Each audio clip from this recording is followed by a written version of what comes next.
एक बार की बात है, राजा अकबर व उनके प्रिय बीरबल के बीच कुछ मनमुटाव हो गया। इसके चलते राजा ने बीरबल को राज्य से दूर जाने की सज़ा दे दी। इस परिस्थिति में भी बीरबल ने हार न मानी और उन्होंने अन्य गांव जाकर वेश बदलकर खेती करना शुरू किया। अब वह एक किसान के रूप में अपना जीवन गुजारने लगे। शुरू में तो राजा अकबर के लिए सब कुछ सामान्य सा था, लेकिन कुछ ही दिन बीते थे कि राजा को अपनी गलती का एहसास होने लगा। वह अपनी दैनिक दिनचर्या में बीरबल को याद करने लगे। जब भी उनके समक्ष कोई मुश्किल परेशानी आती तो उन्हें बीरबल की कमी खलती। एक दिन राजा अकबर से रहा न गया, उन्होंने अपने सेनापति को बुलाया और उन्हें बीरबल को ढूंढ लाने का आदेश दिया। राजा की आज्ञा के अनुसार हर गांव गली में बीरबल को ढूंढा गया, लेकिन बीरबल को वे कहीं नहीं ढूंढ सके। राजा को जब इस बात की जानकारी मिली तो वे बड़े निराश हुए। अब बीरबल से मिलने की उनकी दिन प्रतिदिन बेचैनी बढ़ने लगी। अचानक से राजा के मन में एक उपाय आया। उन्होंने गांव के मुखिया को संदेश भेजा। उन सभी को एक बर्तन के अंदर बुद्धि डालकर राजा को भेजना होगा। जो भी इस आदेश को पूरा करेगा वे उन्हें खूब इनाम देंगे।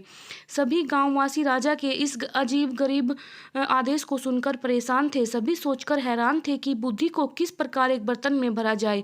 बुद्धि तो सभी के पास थी, लेकिन उसे एक बर्तन में डालना यह बहुत परेशानी का कारण था। ऐसा न कर पाने की अवस्था में उन्हें उसी बर्तन को हीरे जवाहरों से भरना था, जो कि इससे भी बड़ी समस्या थी। वहीं जिस गांव में बीरबल एक सामान्य किसान का वेश बनाकर रह रहे थे, वहां भी राजा का यह आदेश चर्चा का विषय बना हुआ था। गांव के सभी बड़े बूढ़े निराश होकर बैठे हुए थे। वहां बीरबल आए और उन्होंने कहा कि इस समस्या का समाधान निकाल सकते हैं। पहले तो किसी को भी इस बात का यकीन नहीं हुआ, लेकिन उनके पास बीरबल पर विश्वास करने के अलावा और कोई रास्ता नहीं था। इसलिए इस काम की बागडोर बीरबल को सौंपी गई। उस वक्त गांव में तरबूज की फसल उगाने का समय था। बीरबल ने तरबूज के पौधे की एक बेल को एक बर्तन में डाला। धीरे धीरे उस बेल में तरबूज का फल लगने लगा और समय के साथ ही तरबूज ने बर्तन का आकार ले लिया। जैसे ही बर्तन तरबूज से पूरा भर गया, बीरबल ने बेल को फल से अलग किया और उस बर्तन को तरबूज समेत राजा के दरबार में भिजवा दिया। साथ ही यह संदेश भी भेज दिया कि इस बर्तन के अंदर बुद्धि भरी है और राजा को बर्तन को बिना तोड़े ही बुद्धि को निकालना होगा। जैसे ही राजा ने तरबूज से भरा हुआ बर्तन देखा, वह उसे निकालने की शर्त सुनी तो उन्हें यकीन हो गया, ऐसा विचार तो केवल बीरबल का ही हो सकता है।